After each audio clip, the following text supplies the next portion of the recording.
Le 6 octobre prochain, il y a des élections en Ontario. Puis entre les promesses des uns puis les projets des autres, on s'est posé la question à Ruby à savoir quelle est la place des femmes dans les plateformes électorales des différents partis. Puis on a posé la question à Caroline Andrew, qui est professeure et directrice du Centre d'études en gouvernance à l'Université d'Ottawa.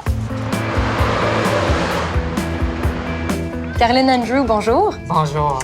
Question assez simple, peut-être aussi un peu compliquée, mais pouvez-vous dresser le survol de la place qui est accordée aux femmes dans les plateformes électorales des partis principaux pour cette élection?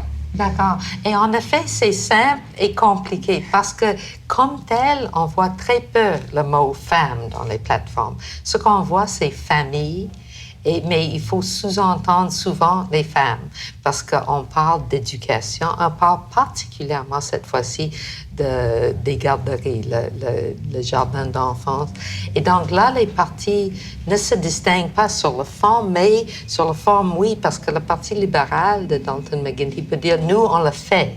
Et donc, on va continuer l'œuvre qui est extrêmement importante. Et même, c'est intéressant dans la plateforme, il dit que vos enfants de 4-5 ans vont être capables de faire du post-secondaire et avoir des bons emplois. Alors, c'est vraiment orienté vers je pense, les femmes qui s'inquiètent que leurs enfants vont avoir plus de compétition dans ce monde d'aujourd'hui. Donc, ça, c'est clair. Les deux autres partis, le nouveau Parti démocratique et les conservateurs, sont également en faveur de l'extension des garderies pour 4-5 ans dans le milieu scolaire. Mais le dossier les appartient moins.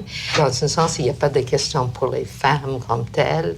Et donc, c'est toujours presque les femmes en tant que mères et non pas les femmes en tant que femmes. Oui. Et sur ce thème-là, il y a très peu dans la campagne actuelle sur les femmes en tant que femmes. Est-ce que c'est une régression par rapport aux élections qu'il y a eu auparavant, aux plateformes auparavant, ou c'est déjà une amélioration? Moi, c'est une bonne question. Je dirais que c'est une régression dans le sens que les femmes comme telles, on voit, ne sont plus une cible sur la plateforme électorale. On ne vise pas le clientèle des femmes comme telles.